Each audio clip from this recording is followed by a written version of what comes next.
ये एपिसोड शुरू होता है और हमें प्रोफाउंड हेवन सेक्ट के स्पिरिचुअल वेन का सीन दिखाया जाता है, जहाँ पे सेक्ट लीडर ने सभी बंदे को मार दिया होता है, सिर्फ एक बंदा बचा होता है। फिर वो उस बंदे को बोल रहा होता है, क्या फेदर इमोर्टल सेक्ट के एल्डर तुम्हारे विंड थंडर सेक्ट में है? जो सुनते ही वो बंदा बोलता है, तुम क्या सच में सोचते हो हम बिना किसी बैकिंग के तुम्हारे सेक्ट पे एक विस्ट की मदद से अटैक करेंगे? वो एल्डर हमारे सेक्ट में आए क्योंकि हमारे सेक्ट के यंग मास्टर अपने टैलेंट की मदद से फेदर इमोर्टल सेक्ट को कुछ साल पहले ही ज्वाइन कर लिए थे, और मुझे नहीं पता तुमने उस बीस्ट को कैसे मारा, लेकिन अभी भी तुम्हारे पास टाइम है। अगर तुम स्मार्ट हो तो तुम शायद स्लेव की जिंदगी जी सकते हो हमारे विंड थंडर सेक्ट। जो सुनते ही सेक्ट लीडर बोलता है, हम यहाँ टाइम वेस्ट नहीं कर सकते, हमें पीक मास्टर ये को जाकर विंड थंडर सेक्ट से बचाना होगा। फिर वो वहां से जाने लगता है, तभी एल्डर सू जाते हुए बोलती है, लेकिन पीक मास्टर ये शायद उस फेदर इमोर्टल सेक्ट के एल्डर को संभाल सकते हैं। जो सुनते ही पीक मास्टर जाओ बोलता है, ऐसा हो ही नहीं सकता, उस सेक्ट के एल्डर भी कम से कम डिवाइन ट्रांसफॉर्मेशन स्टेज पे होते हैं, और पीक मास्टर ये तो सिर्फ नासन सोल पे। जो सुनते ही सेक्ट मास्टर बोल रहा होता, अगर मुझे भीख भी मांगना पड़े फिर भी मैं पीक मास्टर ये को बचा कर रहूंगा, वो हमारे प्रोफाउंड हेवन सेक्ट का होप है, कुछ रेकलेस मत करना जूनियर ब्रदर। तभी सीन शिफ्ट होता है और हमें wind thunder sect grand hall का सीन दिखाया जाता है, जहाँ पे मेन कैरेक्टर डिवाइन ट्रांसफॉर्मेशन का नाम सुनकर ही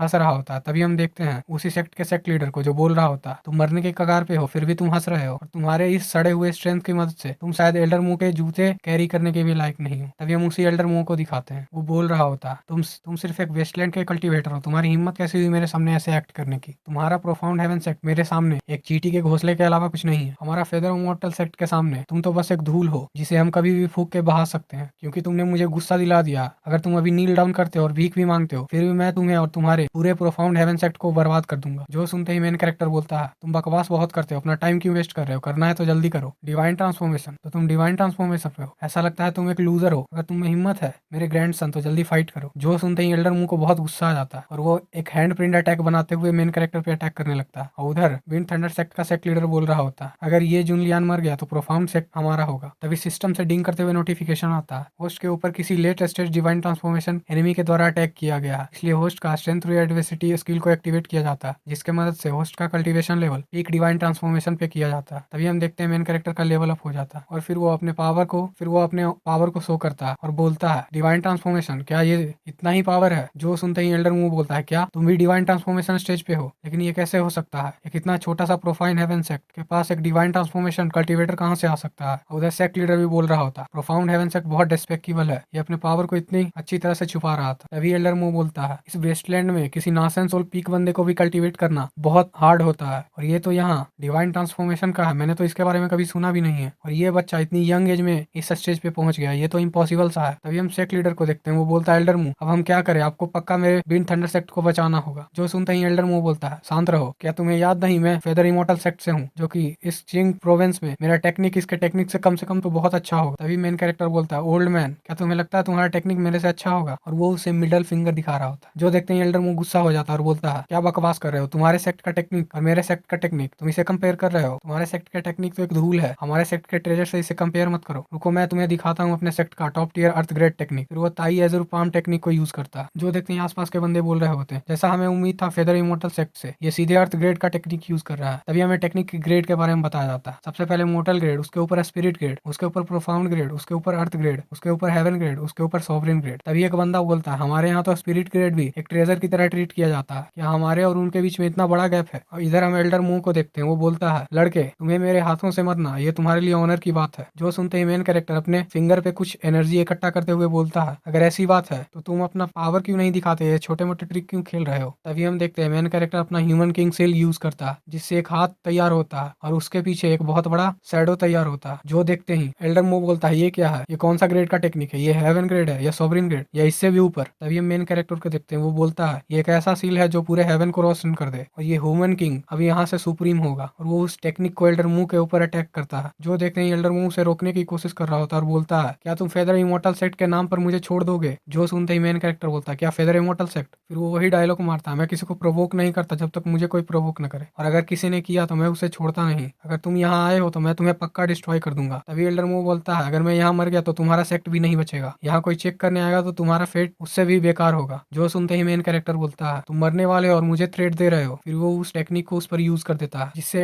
एल्डर मुंह वहीं पे मारा जाता है। फिर हम सेक्ट लीडर चेन को देखते हैं, वो बोलता है, डिवाइन लॉर्ड ये सब एक मिसअंडरस्टैंडिंग था, हमारा विंड थंडर सेक्ट आपके नीचे काम करने के लिए तैयार है एक नौकर की तरह। और उस सेक्ट के सभी मेंबर ऐसा ही झुक कर बोल रहे होते हैं कि हम आपको फॉलो करेंगे एक लॉयल डॉग की तरह। जो सुनते ही मेन कैरेक्टर बोलता है, तुम अपने आप को कुत्ते कहलाने के भी लायक नहीं हो। तभी सेक्ट लीडर चैन बोलता है, डिवाइन लॉर्ड मेरा बेटा चैन सा वो भी एक दिन इमोर्टेलिटी हासिल करेगा, और वो अभी फेदर इमोर्टल सेक्ट के एल्डर का एक डिसाइपल है। क्या आप सच में चाहते हैं ऐसे बंदे को ऑफेंड करना? मैं आपको एडवाइस देता हूँ, अपने ऊपर डिजास्टर मत लाइए। जो सुनते ही मेन कैरेक्टर बोलता, क्या डेस्टिन 1 इमोर्टेलिटी? चलिए परफेक्ट टाइम है, मैं तुम्हें एक चीज क्लियर कर देता हूँ। अगर कोई मुझे प्रोवोक करे तो मैं उन्हें डिस्ट्रॉय कर देता हूँ, और तुम्हारे विंड थंडर सेक्ट ने ऐसा किया है मेरे प्रोफाउंड हेवन सेक्ट के ऊपर। तो मैंने जैसे कहा था, आज से तुम लोग यहाँ एग्जिस्ट नहीं करोगे, और मैं जैसा कहता हूँ वैसा करता हूँ। फिर वो उसी टेक्निक को यूज करता है पूरे सेक्ट के ऊपर, और वो उस सेक्ट को बर्बाद कर देता है। और मरते मरते सेक्ट लीडर चैन बोलता है, आज का जो ये तुमने खून खराबा किया है, मेरा बेटा इसका बदला पक्का लेगा, तुम बस इंतजार करो। जो सुनते ही मेन कैरेक्टर बोलता है, ये तो बहुत जल्दी है सो कॉल्ड इमोर्टल बेटे से मिलना, अगर मैं उससे मिला तो उससे मुझे और भी एक्सपीरियंस पॉइंट मिलेगा। तभी हम देखते हैं आसमान से कुछ बंदे मेन कैरेक्टर की तरफ आ रहे होते हैं। जो देखते ये बोलता है, क्या ये सेक्ट लीडर जू है? तभी हम सेक्ट लीडर जू को देखते हैं, वो यहाँ आते हुए बोलता है, जूनियर ब्रदर ये क्या तुम यही हो? जो सुनते ही मेन कैरेक्टर बोलता है, और नहीं तो मैं कहाँ रहूंगा, मैंने कहा था मैं यहाँ विंड थंडर सेक्ट का ध्यान रखने आया हूँ। जो सुनते ही सेक्ट लीडर उसका हाथ पकड़ते हुए बोलता है, तुम बहुत लकी हो, तुमने उस फेदर इमोर्टल सेक्ट के बंदे के आने से पहले ही ये सब कर लिया, और तुम डिजास्टर से बच गए। जो सुनते ही एमसी बोलता है, वो एल्डर, मैंने तो उसे कब का मार दिया। इतना सुनते ही सेक्ट लीडर चौंक जाता है, क्या तुमने उस फेदर इमोर्टल सेक्ट के एल्डर को मार दिया? वो तो कम से कम डिवाइन ट्रांसफॉर्मेशन स्टेज पे होगा। तभी एल्डर सू बोलती है, मैंने तुमसे कहा था ना, पिक मास्टर ये का स्ट्रेंथ बहुत टेरिफाइंग है, ये कुछ भी कर सकते हैं। जो सुनते सेक्ट लीडर बोलता है, मुझे तो तुम रियल भी नहीं लग रहा है, तुमने एक डिवाइन ट्रांसफॉर्मेशन कल्टीवेटर को हरा दिया। तभी एमसी बोलता है, अच्छा